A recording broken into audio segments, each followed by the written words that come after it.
আসসালামু আলাইকুম। ফেনী জেলা দাগনভূঞা উপজেলার ১ নং ইউনিয়ন সিন্দুরপুর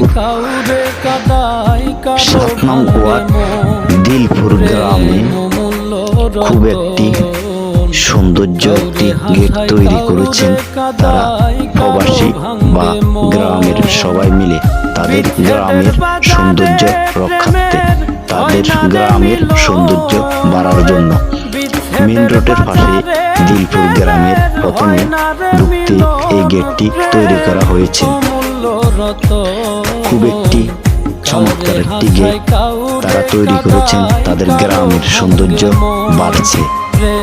অনেকে এই গেটটি দেখতে আসছেন, কালকে সম্ভবত এই গেটটি উদ্বোধন করেছেন। মূলত আমাদের ফেনী থেকে এই রোডটির নাম হচ্ছে সোনামুড়ি সড়ক।